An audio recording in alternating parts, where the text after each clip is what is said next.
Daily Broadside, day 565. This Common Core math is destroying our youth.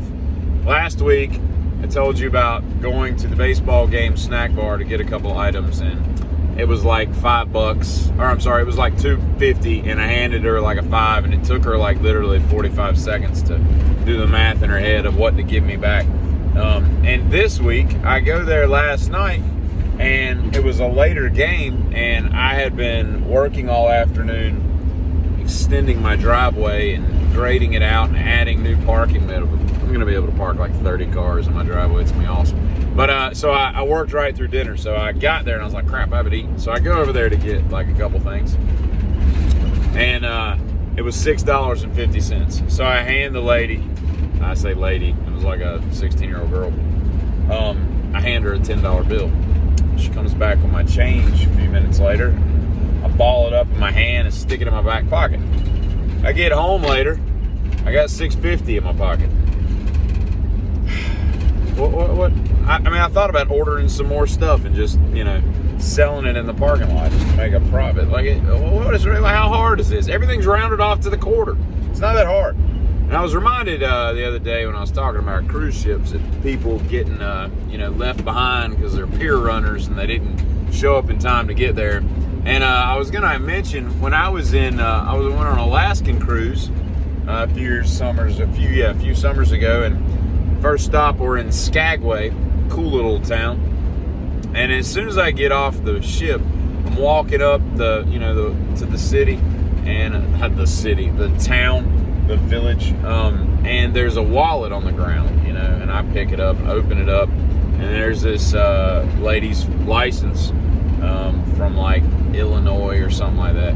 And so I'm like, crap, I gotta turn this in. I gotta figure out what to do with this thing. So I figure out where the police department's at in this tiny little town, and they refer me to the parks department, the park service, national parks and all that. And I'm like, what's that got to do with anything? But at any rate, I walk across the street to them and I turn it in, and I was like, hey, I found this, So the lady, oddly enough,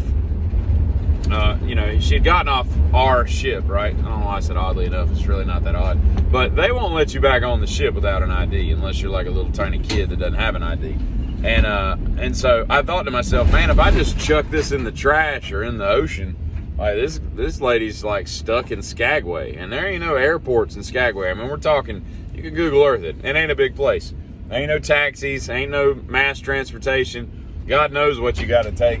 Probably like an elk or something to get like to the next town. You got to like Uber an elk, ride on a moose or something. But I was like, I could really screw this girl over, right? And she was like, I don't know. She looked like she was like 50 something or whatever. and so I'm doing all that and everything. And so getting ready to stop a bunch of cars on the highway out here.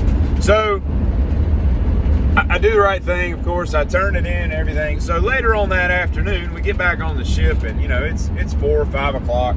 I go upstairs to get something to eat, and I'm in like the main buffet area or whatever, and I sit down, and lo and behold, who sits down next to me? Not the woman, but this woman was really light skinned, and she had these really like bright hazel eyes from her license picture, which is all I knew. And this lady sits down like at the table next to me, who's clearly her sister. I'm like, if this isn't her sister, I don't know who is, because these girls could almost be twins. They're like those things where, kind of like Jake and Logan Paul, they look like they could be twins, but they're like a couple years apart. They were like that, right? Like you couldn't miss her. I'm like, oh, that's... So I went out on a limb. I said, okay. I said, hey, how you doing? She looks at me like real weird. I was like, did your sister lose her ID today? She's like, yeah, she did. I'm like, oh, okay, I was the one who found it. I turned it in, just making sure she got it back. I don't know why I said this, because it really has nothing to do with anything, but I did, and I was really just curious what happened. But here's the thing, not a thank you, not a, man, we appreciate it. My sister would have been an Alaskan resident because she'd have still been in Skagway. I guess she'd have become a fishmonger or something, or a fish wife. I think a fish wife is the female version of a fishmonger. Don't hold me to that, but I'm pretty sure that's an obscure fact that you can put in your pipe and smoke it. But anyway, I was just kind of like, man, if somebody had done that to me, like that would have been world changing.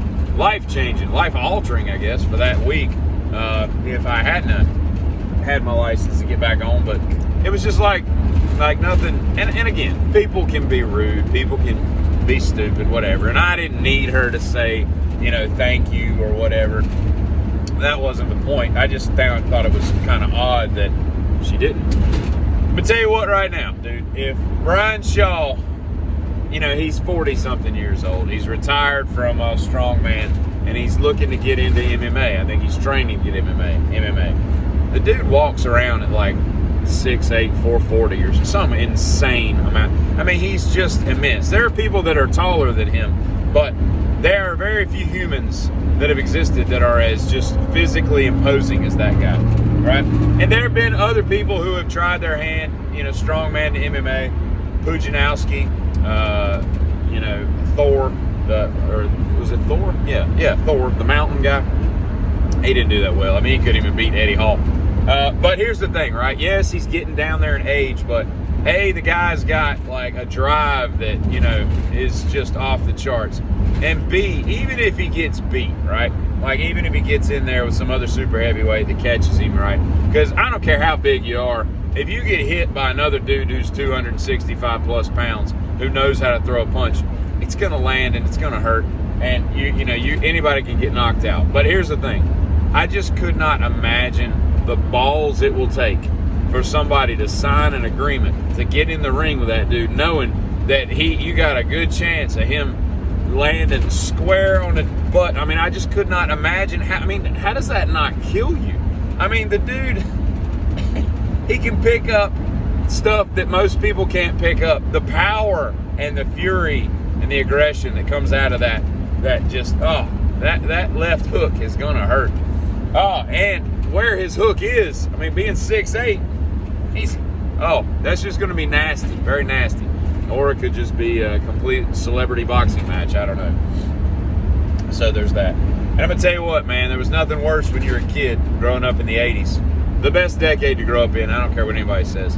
I wished I could have been like 19 to 23, somewhere around there in the 60s. I think that would have been a great time to be alive. There was just so much craziness going on with music and politics and the world and social activism and all that. Just Vietnam. I mean, the smell in the air just must have been different. But aside from being a teenager or a young adult in the 60s, being a teenager and growing up in the 80s, there's nothing like it. I don't care what anybody says.